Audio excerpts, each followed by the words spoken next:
16h50, une résolution adoptée à une voix près, je l'ai dit, qui visait à dénoncer les accords franco-algériens de 1968. Elle a été votée également par les Républicains et Horizon. Est-ce le début de ce qu'on a appelé l'union des droites? Vous souhaitez peut-être réagir, donnez-nous votre avis au standard et vous pouvez le faire au 01 80 20 39 21. Je vous propose d'écouter Sébastien Chenu lors de l'annonce du vote, les cris de joie à l'Assemblée nationale. Le scrutin est clos. Je donne ensuite la parole à Monsieur Chaniz. Votant 374, exprimé 369, majorité 185, pour 185, contre 184. L'Assemblée nationale a adopté.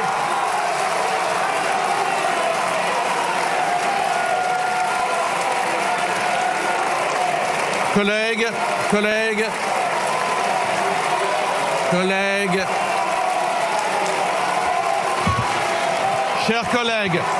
chers collègues, je vais suspendre ensuite. Chers collègues, merci. Allez, on se rassoit, je suspends ensuite.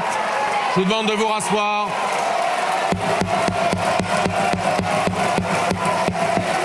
Bon, Sébastien Chenu, député du Rassemblement national, qui était hier le vice-président de l'Assemblée nationale, vous l'aurez compris.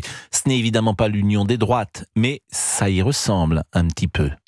Il y a une posture morale qui est tombée, c'est-à-dire que quand c'est une proposition de loi du RN, on ne vote pas parce que ça ferait de nous des fascistes en puissance de mêler nos voix à celles du Rassemblement national. Donc les LR ne sont plus dans cette posture, le groupe d'Édouard Philippe n'est plus dans cette posture, alors que lui-même, Édouard Philippe, réclamait la dénonciation de cet accord de 68. Gabriel Attal, il s'est planqué, il n'était pas dans l'hémicycle alors qu'il est venu pour d'autres débats. Donc ça, au moins, c'est incroyable. Mais oui. Ça, c'est extraordinaire. C'est-à-dire que Renaissance... Alors, pourquoi? Faut l'expliquer. Pourquoi? C'est très simple. Parce que Gabriel Attal demande la dénonciation de l'accord. Donc, il ne pouvait pas voter contre, puisqu'il avait fait des interviews pour dire qu'il fallait dénoncer l'accord de 68. Mais puisqu'il ne voulait pas voter avec le Rassemblement national, il a préféré sécher ce moment-là, ce vote-là, pour ne pas voter contre, parce qu'il est pour, et pour ne pas voter avec le RN. Est-ce que vous pensez que ça, ce n'est pas contre-productif? Peut-être. Je pense que les Français, effectivement, en ont ras-le-bol de ce petit théâtre antifasciste qui est ridicule et méprisable. Et d'ailleurs, la France insoumise, quand ils veulent faire tomber un gouvernement, quand ils veulent faire tomber Michel Barnier, ils demandent au RN de voter leur motion de censure. Et là, ça les dérange pas de voter avec le Rassemblement national. C'est pas dans ce sens-là. Oui, c'est pas dans ce sens-là. Ils votent pas la motion de censure du RN, mais ils demandent les voix du Rassemblement national pour faire tomber Barnier ou pour faire tomber d'autres. Et là, le budget, il y a évidemment, il y a un débat sur le budget. Ils ont été très contents de faire voter leur nouvelle taxe sur les entreprises avec le Rassemblement national. Mais ma question, moi, j'ai le sentiment que Gabriel Attal se trompe, qu'il fait une erreur de stratégie. C'est-à-dire qu'aujourd'hui, personne ne lui reprocherait de voter en fonction simplement de sa conscience. Personne, si, il y a des gens qui lui reprocheraient. L'espace médiatique lui reprocherait. Mais non, je crois pas. Les députés de gauche lui reprocheraient. Si, il y aurait du monde qui lui reproche. Gabriel Attal, il théorise qu'il est au centre et qu'il a une aile gauche et que ses électeurs de l'aile gauche, pro-Glucksmann par exemple, lui reprocheraient de voter avec le RN. Si le RN dit demain, alors il a fait une alliance, vous avez raison, mais si le RN, moi j'ai le sentiment que les gens aujourd'hui sont matures. Donc ils savent voir si vous êtes avec le RN ou si vous votez une loi qui vous convient, qui est proposée par le RN. C'était d'ailleurs pas une loi, c'est une résolution. Ça n'a aucune force contraignante, c'est vraiment purement symbolique. Mais je suis d'accord avec vous, parce qu'il y aurait des gens qui lui reprocheraient. Mais il y aurait des gens qui lui reprocheraient. Il lui reprocherait pour la forme, mais ce que je veux vous dire, c'est que le public n'est plus sensible à ça. Une majorité de Français, bien sûr. C'est l'impression que j'ai. Ça, c'est sûr. Les gens se moquent de tout cela. Par contre, il y a juste un argument vraiment qu'il faut tailler en pièces, parce que la chef écolo, Cyrielle Châtelain, la chef des députés écolo, a dit il manquait une voix. Effectivement, c'est passé une voix. Pour faire tomber cette résolution du RN, c'est la voix de Gabriel Attal. Ce qu'on dit pas, c'est qu'il n'y avait pas l'entièreté de la gauche sur les bancs. Il en manquait 20. Il manquait des voix des écolos, il manquait des voix de la France insoumise, il manquait des voix du Parti socialiste qui n'étaient pas au moment du vote dans l'hémicycle. Et puis il y a quand même un débat sur le fond. C'est-à-dire que j'ai vu Jean-Luc Mélenchon faire sa vidéo parler de Nouvelle-France, pas un mot pour Boualem-Sansal. Il y a un débat sur le fond. Effectivement, la France insoumise applaudit quand le Quai d'Orsay donne 1000 visas de plus aux étudiants étrangers algériens sur un an, alors qu'il y a Boualem-Sansal et Christophe Glaise qui sont dans les geôles de l'Algérie. C'est le minimum de dénoncer cet accord qui favorise le régime algérien au moment où on a 2 otages. Le minimum. Et alors, il faut le dire aussi aux Français, ça n'a aucune conséquence puisqu'Emmanuel Macron n'est absolument pas contraint de s'y résoudre. Non mais c'est entendu, mais c'est symbolique, nous l'avons dit, et puis cette union des droites que vous les appareils... Cette union des droits.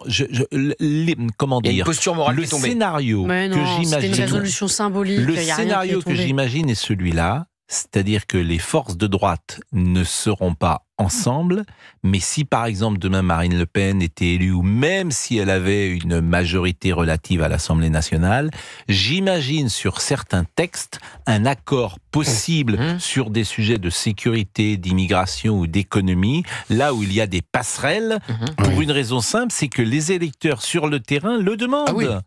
Donc Et les depuis quand- appareils, depuis quand même les s'ils élites sont écoutent les réticents, si par exemple il y a une loi qui est proposée par le RN sur l'immigration et que les LR ne la votent pas, je pense que sur le Plutôt terrain, une union ils des se feront... patriotes. Comment ? Union des patriotes me semble plus. Oh.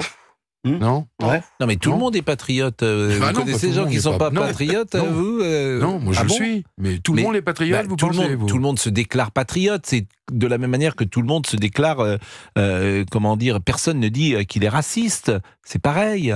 Vous rencontrerez pas un homme politique qui dira je ne suis pas patriote. Je pense que moi je suis d'accord avec Dominique. Je pense qu'il y a une partie de l'échiquier politique qui trouve que patriote c'est déjà être fasciste. Bien sûr. Bah bien sûr. Je crois Mais pas. évidemment. Bien sûr. En tout cas, il y a des partis politiques qui font le choix du parti de l'étranger. Enfin, et on le voit notamment sur la question algérienne. Mais c'est la 5e colonne. Mais je vous répète, si vous posez la question à M. Mélenchon, est-ce que vous êtes patriote, il vous dira oui.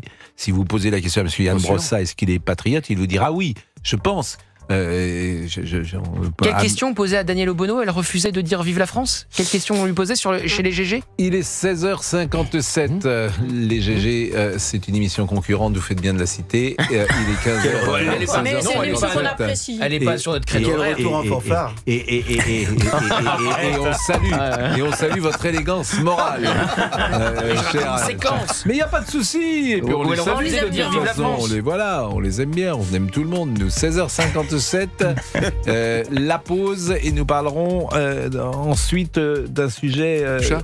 Non, on a déjà Le parlé chocolat. du chat, on parlera du Florian, vous savez, le motard qui c'est Florian, brigadier chef de 40 ans, couple depuis 11 ans, père d'un petit garçon de 7 ans, et qui raconte comment l'usage de son arme dans le cadre d'une mission régulière l'a plongé dans une mise en examen aux conséquences dévastatrices. C'est lui qui a tué Naël.